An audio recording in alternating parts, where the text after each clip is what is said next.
మన కాంట్రవర్సీని దాటి కాంట్రవర్సీ చేయగలరా మీరిద్దరు? I thought I should title this episode God does not censor. Yes.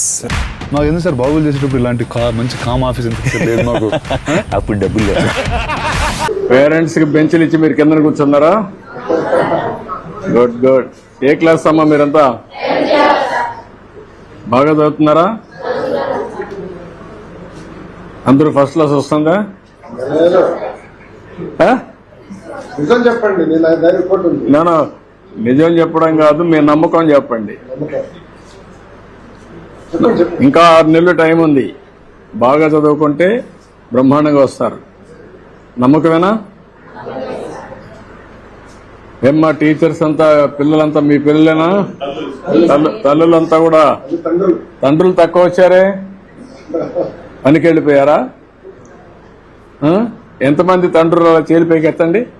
పిల్లలు మీరు కాదు, పిల్లలు ఎత్తారు. మీ తండ్రి రాని వాళ్ళు చేలి పైకెత్తండి. తప్పేం లేదమ్మా, తప్పేం లేదు. ఓకే. 2, 4, 6, 8, 10, 12, 14, 16, 17. ఓకే. తల్లులు రానివాళ్ళు చేలి పైకెత్తండి. మీ అమ్మ రానివాళ్ళు, తల్లి రానివాడు ఒకరేనా? ఇద్దరు. మీరు పెద్దయినా ఒక పని చేయండి, మీ తండ్రికి మాత్రం సహకరించద్దండి. వాళ్ళని సరిగా చూసుకోవద్దండి. ఎందుకంటే మీ పట్ల వాళ్ళు కూడా చూసుకోలేదు కదా. ఏంటమ్మా మీరంతా మీ ఇంట్లో వాళ్ళు పనికి పోయారు కాబట్టి మీరు వచ్చారా? అంతేనా? లేకపోతే పిల్లలు చూసుకునే బాధ్యత మీకే చెప్పేశారా? అదేం లేదా? ఎప్పుడన్నా భార్య భర్త కూర్చొని పిల్లల గురించి మాట్లాడారా? ఆలోచిస్తున్నారా? ఎన్ని రోజులకు ఒకసారి ఆలోచిస్తున్నారు? చెప్పం ఫ్రాంక్ గా నేను అడిగేది.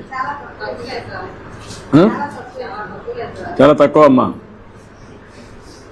అంటే మీరు ఆస్తుంది, వ్యాపారం ఉంటుంది, ఇలాంటి ఉద్యోగం ఉంటుంది, కానీ పిల్లలే మీ ఆస్తి. వాళ్ళు పెద్దయి బాగా ప్రయోజకులైతే మిమ్మల్ని సరిగా చూసుకోవడమే కాకుండా వాళ్ళ జీవితాలు బాగుపడతాయి. వాళ్ళ కోసం మీరు కష్టపడుతున్నారు. అలాంటప్పుడు ఆ పిల్లల చదువు ఎట్లుంది? చదువు అనేది పెద్ద ఆస్తి.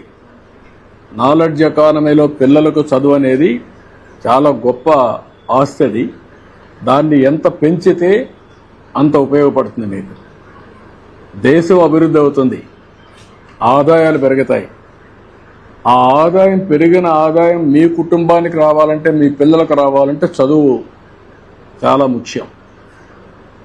అందుకనే ఈరోజు లోకేష్ గారి ఆధ్వర్యంలో ఫస్ట్ టైం దేశంలోనే మెగా పెద్ద ఎత్తున తల్లిదండ్రుల సమావేశం పెట్టాడు. కనీసం మీలో ఒక ఆలోచన విధానాన్ని మార్పు తీసుకురావడానికి, మీ పిల్లల్ని పెంచి పోషించడమే కాకుండా వాళ్ళ మీద ఖర్చు పెట్టడమే కాకుండా ప్రయోజకులు చేయడం మీ బాధ్యత. ఆ ప్రయోజకులు చేయాలంటే బాగా చదివించాలి. ఆ చదివించాలంటే ఈ స్కూల్కి వచ్చినప్పుడు ఏం చేస్తున్నారో కూడా మీకు తెలిస్తే దానివల్ల మీ పిల్లలు కూడా సహకరిస్తారు టీచర్స్కి. వాళ్ళు చిన్నపిల్లలు కాబట్టి వాళ్ళకి తెలియదు. ఇప్పుడు బాగా చదువుకుంటే వాళ్ళ జీవితాలు బాగుపడతాయి. దానికోసం పెట్టాం.